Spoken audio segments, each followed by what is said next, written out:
Mrs. Aláwìyí ogún ọdún o ọmọ wọn ní kàrí àkókò sì kú àṣeyẹ. Alájọkẹ́ ṣọdún ayọ̀ gbogbo ayé ló ti gbọ́ o ọ̀rọ̀ bànújẹ́ oníkan ẹ̀ o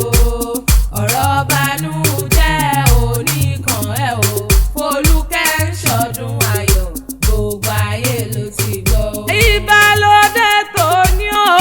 Àṣàkẹ́ mo tún ti débi iṣẹ́ mi o mo dé wẹ́rẹ́wẹ́rẹ́ bí ejalẹ́ mo dé kùtù àìdí èjì ìyálẹ̀ ta mo dé nítorí ọmọ ọlọ́jà bí òní o Mrs. Aláwìyí o Folúkẹ́ Alájọkẹ́ sísọjọ́ bí lónìí mo ṣe wá ọmọ wọn ní kàrí àkókò máa gbọ́ o nípínlẹ̀ Ondo sáníṣẹ́ lẹ́wọ̀n bàbá rẹ̀ Mẹ́tírì ọmọ Aláwìyí máa gbọ́ o mo bá ọ lóye mo pè ọ́ lórúkọ orúkọ lápè ládéládé èmi bá ọ lóye mo pè ọ́ lórúkọ o orúkọ lápè lọ́balọ́ba ó ti wá sọdún èyí òwú ni ó ṣe tẹ̀mí sí nínú owó nínú ọlá nínú àlàáfíà ọ̀rọ̀ tó pọ̀ rẹpẹtẹ oyin mọ̀ tiẹ̀ nínú afárá ẹkùlù mọ̀ tiẹ̀ láláèrè òjò lọ́mọ tiẹ̀ nínú àpà ó mọ ní fọ́dún èyí so òpin lágbára Ọlọ́run ọba aya Dr. Aláwìyí mọ́ gbọ́ o máa gbọ́ bí mo ti fẹ́ kó kílé àwọn bàbá tó bí ọlọ́mọ ọdọọdún lóró gbogbo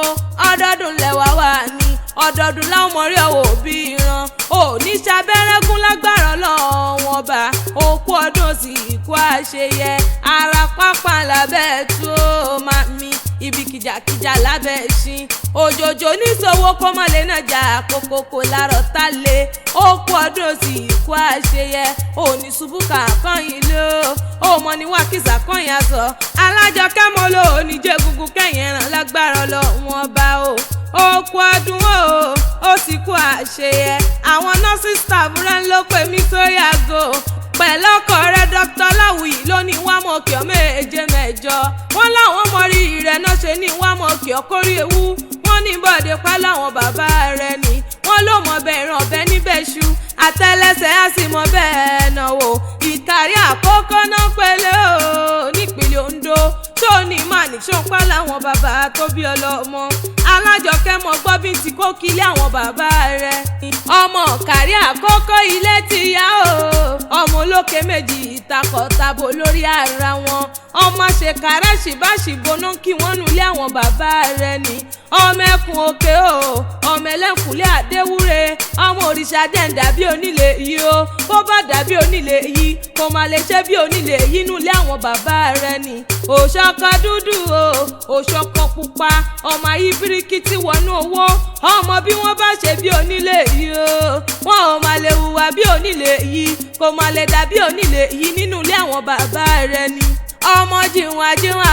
lẹ̀kẹ̀ ejírin gbé ní ara àlágbẹ̀dẹ ọmọ àrẹ́yìn jàjà ogun o Ondo mẹ́bẹ̀ lẹ́yìn oníjàjà mọ́ ọ̀jàjà ni wọ́n mọ̀ pé yìnbó dọ́là ni alágbẹ̀dẹ wọn kì í tẹ́wọ́ gbowó wọ́n pè ń dálẹ̀ kí n máa lọ ìrèmọ̀gún mo ti ń bọ̀ ò bá mi mọ́kọ́ wá bí wọ́n náà bá ń bọ̀ ò bá mi máa dá wá torí tọlọ́kọ́tàlá dání yóò mọ̀rọ̀ lọ́nà oko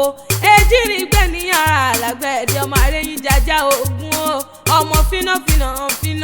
ọmọ rọ́wọ́rọ́wọ́ èjì tọ́lá nìyẹn ọmọ adáradọ́ọ̀kì òkú ọdún sì kú àṣeyẹ òní ṣubú kàkán yìí ló òmò ní wákìsà kọ́yìn aṣọ mo lò ní jẹ́ gungun kẹ́yìn ẹran lágbára Ọlọ́run ọba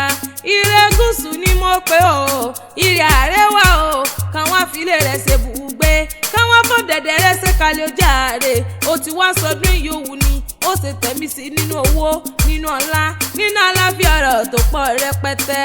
nọ́ọ̀sì staff rẹ̀ náà ní mọ̀kì ọ méje mẹ́jọ àtọkọ rẹ̀ Dr. Aláwìyí o wọ́n ló kú ọdún wọ́n ló kú yèédún wọ́n la oníwọ̀tí láàrin ẹgbẹ́ wọ́n la oníwọ̀tí láàrin ọgbà lọ́gbàrá Ọlọ́run ọba wọ́n ní happy birthday to you o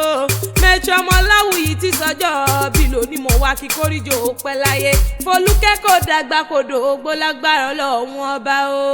ọ̀rọ̀ bànújẹ́ oníkan ẹ̀ o Folúkẹ́ ń ṣọdún ayọ̀ gbogbo ayé ló ti gbọ́ o.